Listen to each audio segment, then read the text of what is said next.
Remaja krisis kenal hukum. Lantas apa dampaknya bagi penegakan hukum yang berkeadilan di Indonesia? Dewasa ini sering kita dengar kasus-kasus pelanggaran hukum yang dilakukan oleh remaja.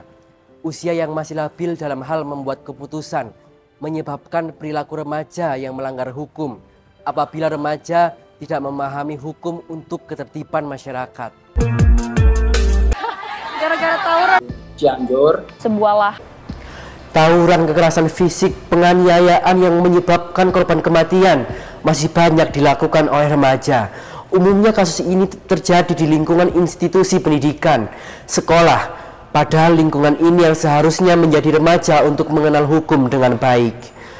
Menurut data Kementerian Pemberdayaan Perempuan dan Perlindungan Anak menyebutkan bahwa angka 76,1% kekerasan penganiayaan disebabkan oleh teman sebaya.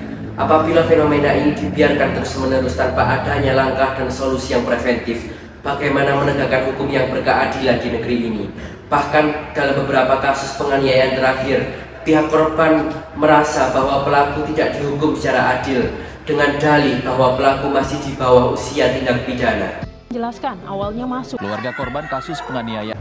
Maka saya sebagai calon legislator, saya akan merancang forum kerjasama komunitas remaja sadar hukum untuk memberikan edukasi tentang pentingnya hukum kepada remaja dengan pendekatan hand-off approach. Selain itu, saya akan mengoptimalkan ketiga fungsi DPR RI yang ada dalam pasal 20A Undang-Undang Dasar tahun 1945.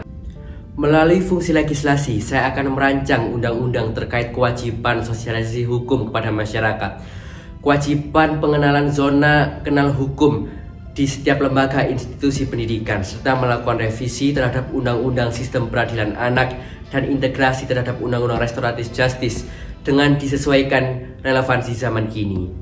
Pada fungsi anggaran, saya akan mengalokasikan anggaran APBN setiap tahunnya untuk Institut Kepolisian Republik Indonesia, Kementerian Pendidikan dalam hal mensukseskan program sosialisasi hukum serta membiayai anggaran aplikasi komunitas kerjasama kelompok remaja sadar hukum yang berbasis aplikasi edukasi dan forum diskusi.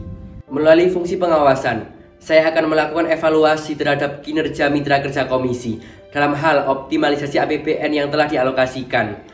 Maka dengan segala saran dan rekomendasi yang telah saya berikan, saya Davin Safiro Yumaputra, calon legislator Parlemen Remaja tahun 2023, daerah pemilihan 5 Provinsi Jawa Timur, percaya dan akan sukseskan remaja kenal hukum, sukseskan dan wujudkan hukum yang berkeadilan di Indonesia. Terima kasih.